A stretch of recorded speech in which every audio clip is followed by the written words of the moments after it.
So class 9th, this is your chapter 1 object oriented programming concepts. इसके बारे में मैंने तुम लोगों को ऑलरेडी कुछ वीडियोस भी दिए थे इसके बारे में, ठीक है, लेकिन मैं इसको तुमको बुक से भी क्लियर करा दे रहा हूँ कि बुक से इस चैप्टर को तुम लोग कैसे देखोगे। देखो, पहला चैप्टर जो तुम लोगों का है वो है ऑब्जेक्ट ओरिएंटेड प्रोग्रामिंग कॉन्सेप्ट्स का, that what are the object oriented programming concepts.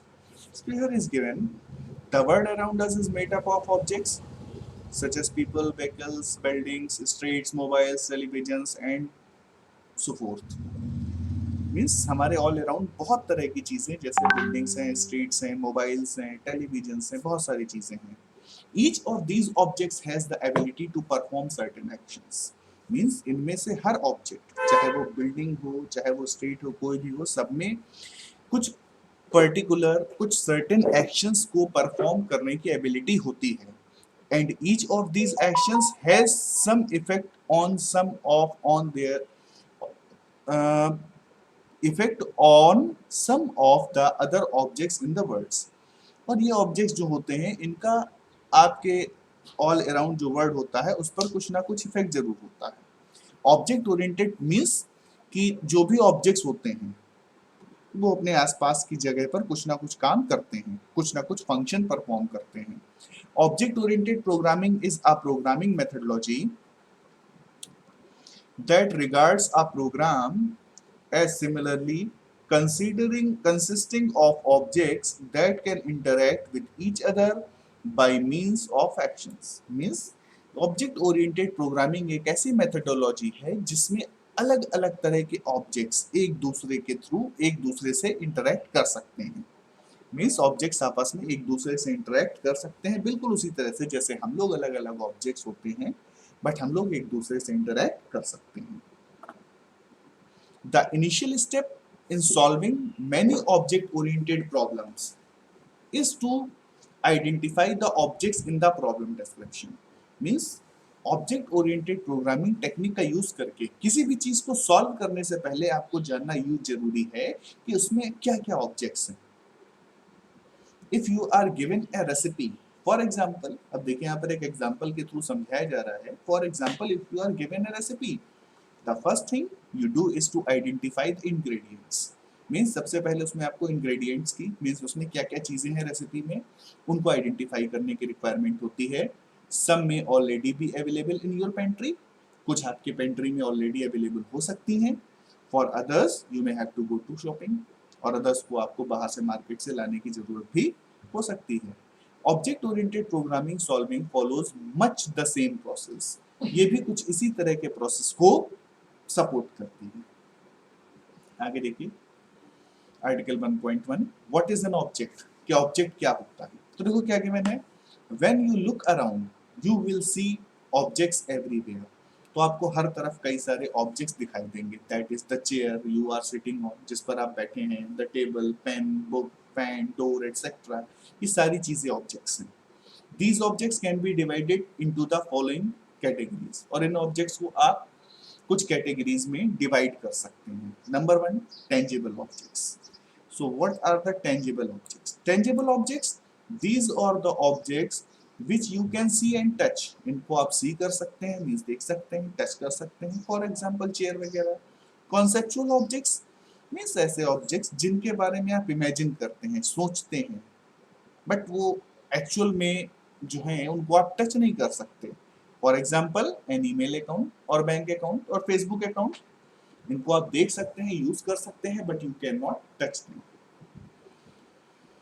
Events, an event is something occurring in a system or an organization, for example a sale, purchase in one word, store। तो इस तरह से जैसे कोई एक store है जहां पर कोई सेल होती है, तो सेल जो है मीन्स ये एक तरह की इवेंट है जो सेल है, ठीक है ना। तो ये भी एक तरह का ऑब्जेक्ट है। Objects are the basic units of object oriented system.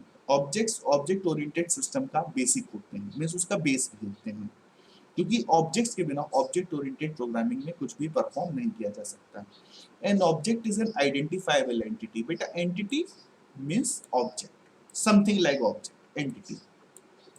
N object is an identifiable entity means object एक आइडेंटिफाइबल एंटिटी होती है that has some that has a set of attributes, जिसमें कुछ एट्रीब्यूट्स होते हैं। मींस एक object एक identifiable entity होती है, जस्ट लाइक यू, जैसे आप भी आइडेंटिफाइबल हैं, because you have also some attributes, you have also some attributes like your name, your address, your phone number. These are known as your attributes. Behavior means आपका कुछ particular behavior होता है, and state, और आपकी कुछ state होती है। State means आप पढ़ रहे हैं, आप सो रहे हैं, आप काम कर रहे हैं, this is known as your state. Attributes are individual characteristics that differentiate one object from other. और एट्रीब्यूट्स के बेसिस पर ही एक ऑब्जेक्ट को दूसरे ऑब्जेक्ट से डिफरेंशिएट कैसे किया जाता है। जैसे एक स्टूडेंट को दूसरे स्टूडेंट से डिफरेंशिएट किया जाएगा किस बेसिस पर? उसके नेम के बेसिस पर, उसके रोल नंबर के बेसिस पर। तो these are also known as the attributes of a student. Behaviour is defined by the set of actions of an object can perform. Behaviour जो होता है वो ये बताता है कि एक ऑब्जेक्ट किस किस तरह के फंक्शंस को परफॉर्म कर सकता है। ये उसके बिहेवियर होते हैं, और बिहेवियर के बेसिस पर ऑब्जेक्ट्स को जो है डिफरेंशिएट किया जा सकता है। फॉर एग्जांपल, आपके पास एक बाइक है, that is also an object, लेकिन उसका बिहेवियर ये है कि वो चल सकती है, मूव कर सकती है, और एक पर्सन को एक प्लेस से दूसरे प्लेस ले जा सकती है। On the second place, washing machine is also an object, but washing machine cannot transport you from one place to another. It can wash the clothes. So both are the objects, but the behavior of the both objects is different. State is defined by the set of values held by its attributes. ठीक, और state जो है वो किसको बताती है? किसी भी ऑब्जेक्ट के एट्रीब्यूट्स की जो वैल्यूज होती हैं वो बताती हैं उसकी स्टेट को। तो यहाँ एक नीचे एक टेबल दी है, इससे समझने की कोशिश करो कि क्या स्टेट्स होते हैं, क्या एट्रीब्यूट्स होते हैं, और क्या स्टेट होती है। Attributes, behaviour, state. तो देखो क्या दिया है, एट्रीब्यूट्स में दिया है जैसे मैन्युफैक्चरर, ठीक है ना, कि कोई भी मैन्युफैक्चरर है किसी भी चीज का, उसका बिहेवियर क्या है? Start wash. मैन्युफैक्चरर कौन है? एलजी। मॉडल कोई होगा उसका, स्टॉप वॉश, उसका बिहेवियर है, मॉडल नंबर ये गिवन है, ठीक है ना। कलर, ठीक है, उसका कुछ ना कुछ क्या होगा, कलर होगा। रिंस मींस वो कपड़ों को रिंस करेगी, कलर सपोज दैट उसका क्या है, व्हाइट है। तो जो एट्रीब्यूट है, एट्रीब्यूट है क्या, कलर, और जब इस एट्रीब्यूट कलर को एक वैल्यू दे दी गई white, then it became the state of an object. Behaviour क्या है, क्लॉथ्स को रिंस करना। वेट, ये उसका एट्रीब्यूट है। बिहेवियर क्या है, इजी वॉश, और उसका वेट दे दिया गया 73 kg, तो ये हो गया उसका स्टेट। मींस जब भी किसी चीज के एट्रीब्यूट को, ये जो एट्रीब्यूट्स हैं, जब इन एट्रीब्यूट्स को हम कोई ना कोई वैल्यू दे देते हैं, then they are converted into the form of the state of an object, and this is their behaviour. उसी तरह से और भी कुछ चीजें यहाँ पर गिवन है, इनको भी आप स्टडी कर सकते हैं। उसके बाद नेक्स्ट टॉपिक आता है that what is a class. देखो क्या गिवन है, in the real world you will often find many individual objects that are all of the same kind. ऐसे बहुत सारे ऑब्जेक्ट्स मिलेंगे जो सेम काइंड के होते हैं। For example, there may be thousands of the other washing machines that have the same make and model as in your house. Means कि जिस तरह की वॉशिंग मशीन आपके घर में है, उसी तरह की वॉशिंग मशीन बहुत सारे लोगों के पास हो सकती है। Each washing machine has been built from the same set of the blueprints and therefore contains the same attributes and behavior. Means उस वॉशिंग मशीन को सेम ब्लूप्रिंट से, मींस सेम मॉडल का यूज करके बनाया गया है, इसलिए वो वॉशिंग मशीन जितने लोगों के पास भी होगी वो क्या होगी, सेम तरह की होगी। कि फॉर एग्जांपल सपोज करिए कि आपके पास एक फोन है, तो अगर आपके पास एक फोन है किसी भी कंपनी का, तो उस कंपनी के उस मॉडल का फोन जितने भी लोगों के पास होगा, सबके पास वो फोन बिल्कुल सेम होगा, उसके फीचर्स, कैमरा और जो कुछ है सब कुछ क्या होगा, बिल्कुल सेम होगा। व्हाई? बिकॉज वो ऑब्जेक्ट जो है वो सेम है सारे objects. In object oriented programming terms it is said that washing machine at your home is an instance of washing machine class. तो ऑब्जेक्ट ओरिएंटेड प्रोग्रामिंग ये कहती है कि एक्चुअल में वॉशिंग मशीन जो थी वो एक क्लास है, और आपके घर में जो वॉशिंग मशीन है वो क्या है, उसका एक इंस्टेंस है। इंस्टेंस मींस उसकी एक कॉपी है, ठीक है। कि कंपनी ने क्या किया, एक वॉशिंग मशीन बनाई, और उस वॉशिंग मशीन को उसने देखा कि ये प्रॉपर वर्क करती है। अब उसने क्या किया, उसी वॉशिंग मशीन की बहुत सारी कॉपीज बनाई और उनको मार्केट में सेल करना शुरू कर दिया। That is known as instance. बिल्कुल उसी तरीके से जैसे आपको कोई नोट्स दिए गए और कहा गया कि इसको सभी बच्चे आपस में फोटोकॉपी करा लें, तो जो मेन नोट दिया गया बना के that is known as the class, और बाकी सारे बच्चों ने जिन्होंने उसकी फोटोकॉपीज करा के अपने पास रख ली that is known as the instance of that class. Objects that share the same attributes and behavior are grouped together into a class. ऐसे objects जिनके attributes और behavior same होते हैं उनको एक class के अंदर रखा जाता है।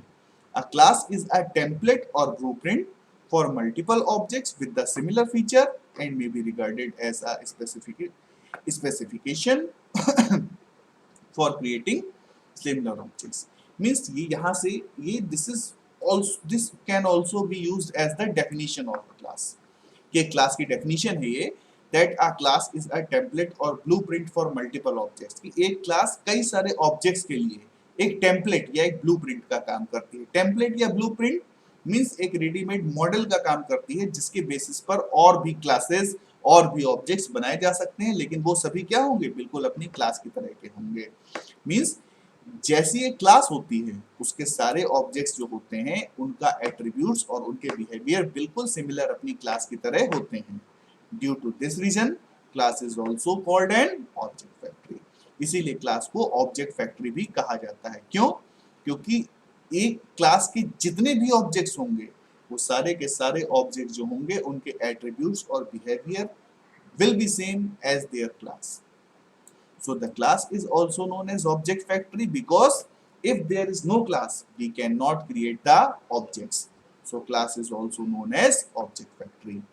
Once a class has been defined, जब एक बार एक class define कर ली जाती है, you can create many objects belonging to that class.